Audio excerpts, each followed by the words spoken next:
जय श्रीमन नारायण।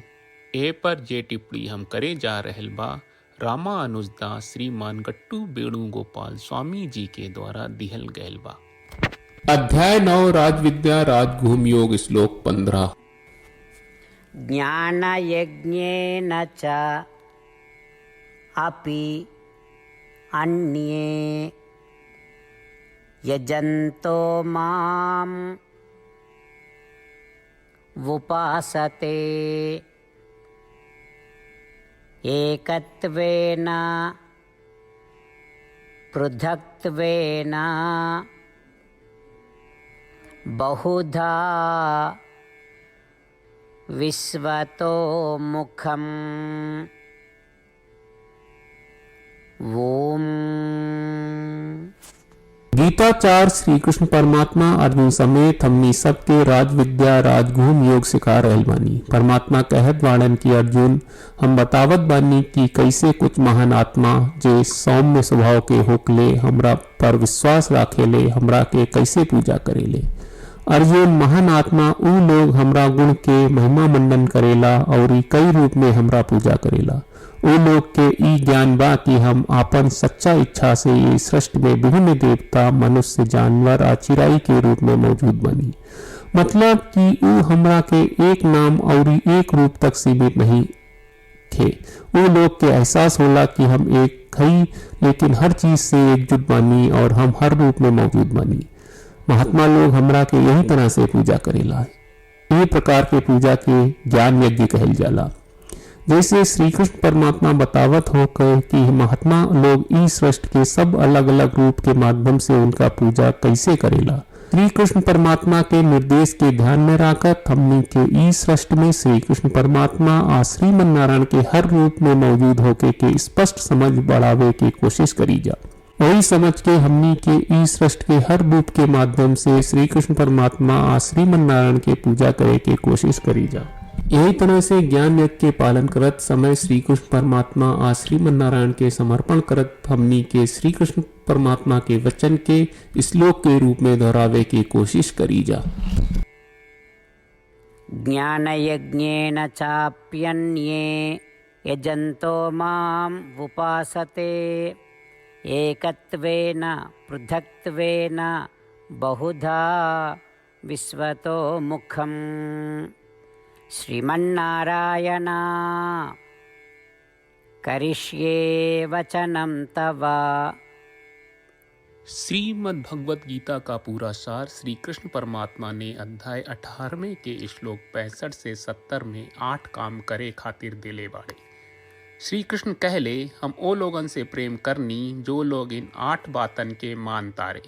हम ओ भक्तन के हर तरह से रक्षा करब।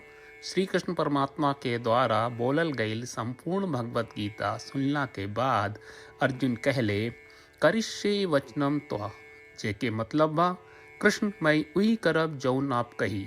यही कारण बा श्री कृष्ण अर्जुन के हर तरह के सफलता आ विजय प्रदान करेले। आई परमात्मा के आपन व्रत देई कि हमनी के ये 8 गौ कर्म के पालन करी जा। ई वचन परमात्मा के देवे से बड़न कौनो पूजा तपस्या यज्ञ नहीं। हम 8 प्रण कहब जौन हमनी के करे के चाहिए। आप सब कृपया इन्हन के आपन दिमाग और दिल में सोची। श्री कृष्ण के आपन वचन देवे के ई तरीका में हमनी सबकी कल्पना करे के चाहिए कि श्री कृष्ण का चेहरा खुशी से चमकत बा और खुशी के एहसास करत बा। जय श्रीमन नारायण। यहाँ हमनी के 8 वादा बा। हमनी के पहला वादा, हे श्रीमन नारायण आपका निर्देश के मुताबिक हम हमेशा तोहार ध्यान करब और तोहार बारे में सोचब। हमनी के दूसर वादा, हे श्रीमन नारायण आपका सलाह का अनुसार हम हमेशा आपका भक्त रहब। हमनी के तीसर वादा, हे श्रीमन नारायण हम आपन सब काम तोहरा सेवा के रूप में और तोहरा संतुष्टि खातिर करब।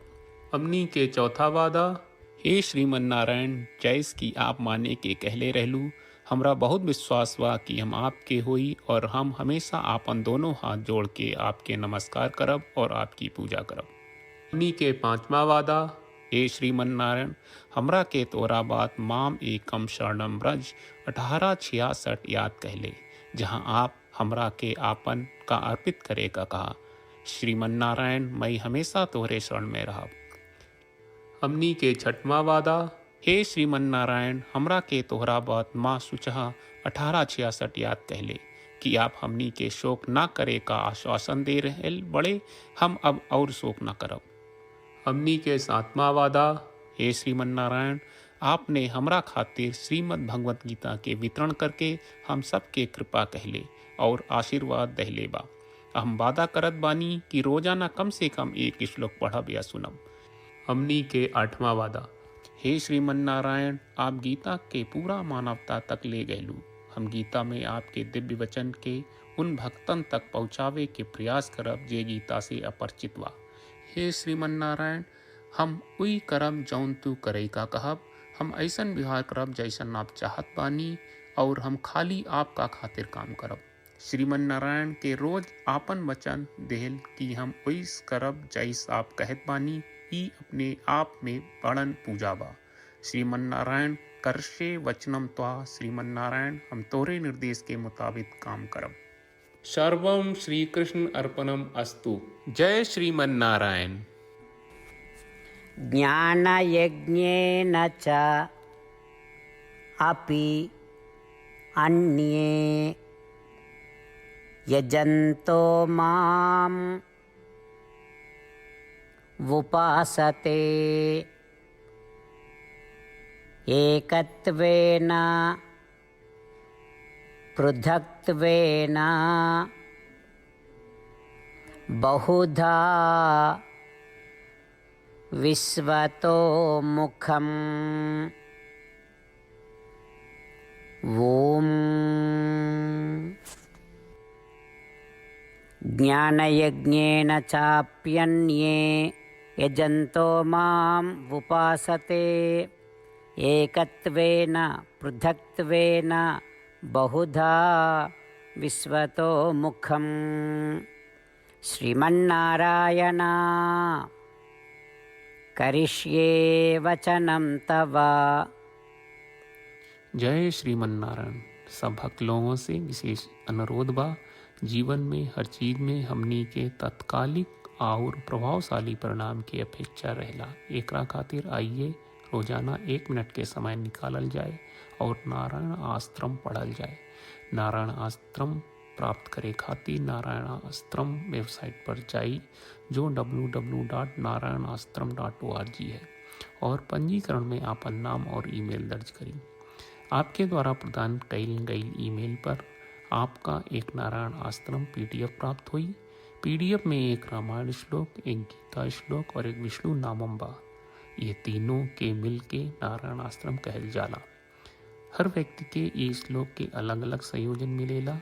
जब हर कोई 24,000 भक्तन के साथ रोजाना आपन नारायण आश्रम पढ़त आ सुनत बा, ता हर दिन संपूर्ण रामायण का 1 दौर, श्रीमद् भगवत गीता पारायण के 33 दौर और श्री विष्णु सहस्त्रनाम स्तोत्र पारायण के 24 दौर प्रतिदिन पूरा होएला। ई एक बहुत ही उल्लेखनीय और विलक्षण परिणाम बा, जौन हर एक दिन ऐसकरे से निकलेला। ई कारण बा कि आप और आपके परिवार के सदस्य तुरते जाके आपन नारायण आश्रम प्राप्त करी। जय श्रीमन नारायण।